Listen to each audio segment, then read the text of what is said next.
Here's an update on the mini boombox. I put the speakers inside. I drilled a hole in there, routed out or dremeled out a little bit of material to insert the speakers in there. 1-inch speakers. And the baffles right here. This is actually from a Sony system. It's just a passive radiator woofer. Kind of like Sound Matters and Jawbone Jambox. And I just put that in there. Had to drum out much material for that center one.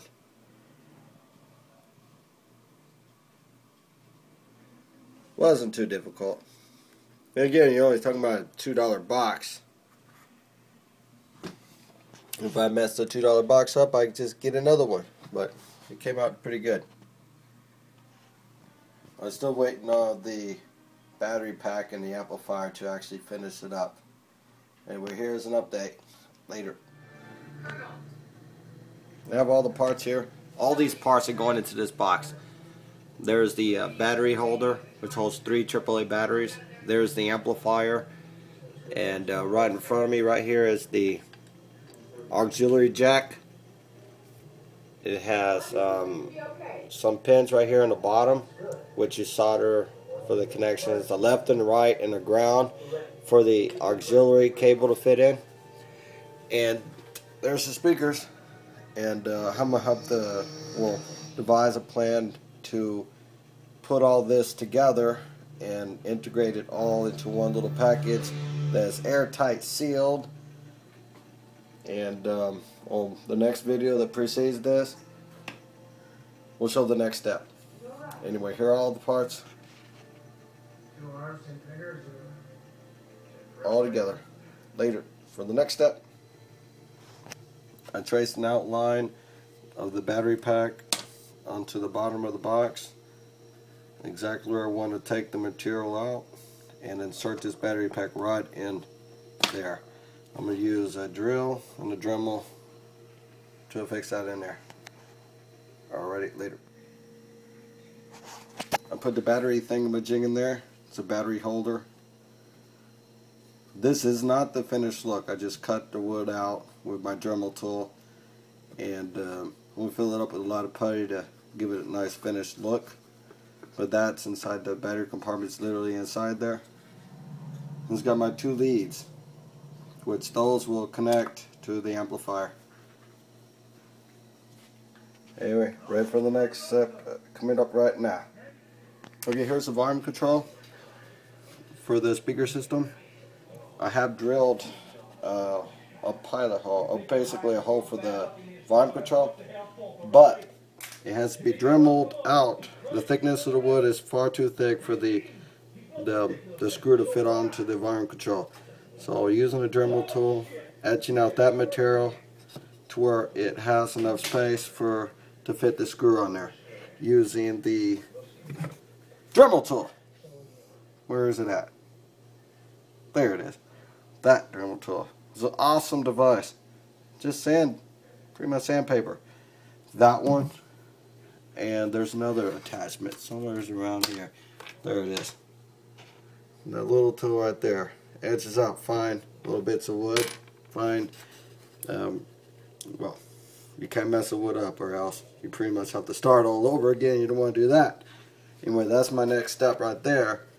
And it's just to thin that wood out some more so I can put the screw and hold down that volume control. Alrighty, later.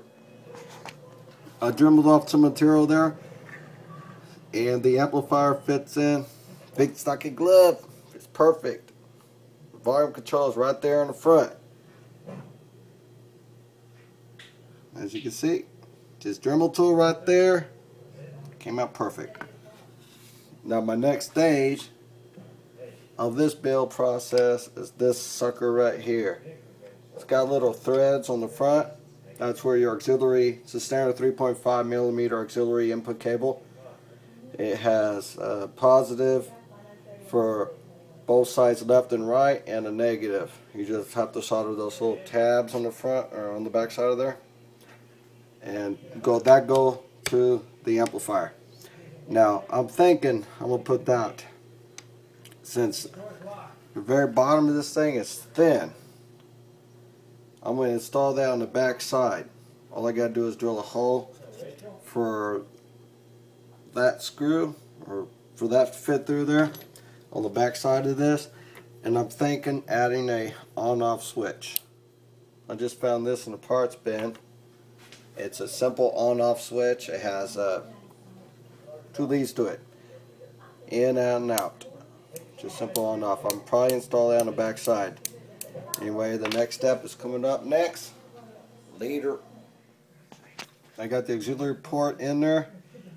It's right there in the corner. I changed my mind. I put it in the front versus the back. It just looks better that way. And there's how I did it. I just dremelled out some of that wood to fit in there.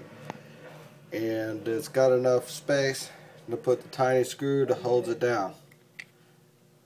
That right there.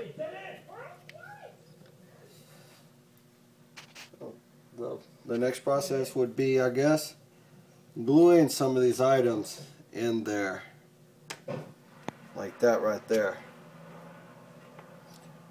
And I want to glue some stuff in there. Let the glue sit there for a while, harden, and we'll figure out how to wire this thing up.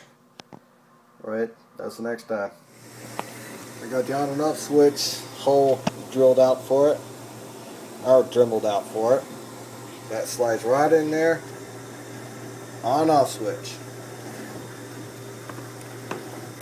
Shove it right in there.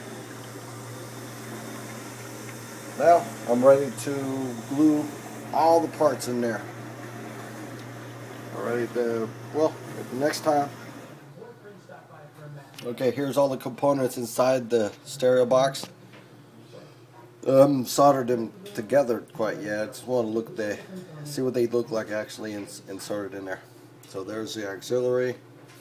There's the amplifier. Quite a small lamp, but three AAA batteries look like they'd power it just fine. And there's the on-off switch.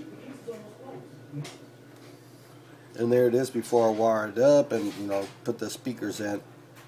Put the speakers back in. And there's the outside of it. And there's the battery compartmente.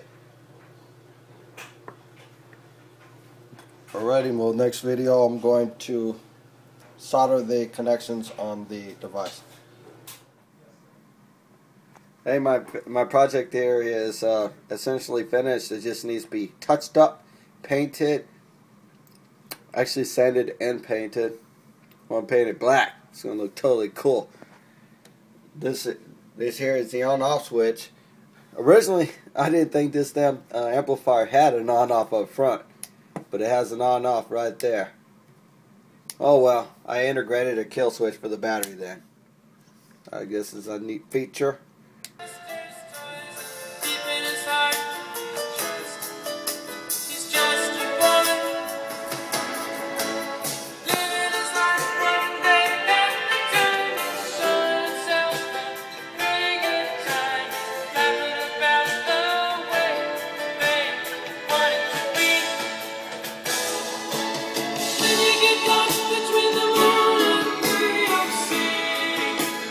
I'm going to put a battery cover over that. This is a teaser video. I got another video I'm putting together which shows the build process. Anyways, check you later.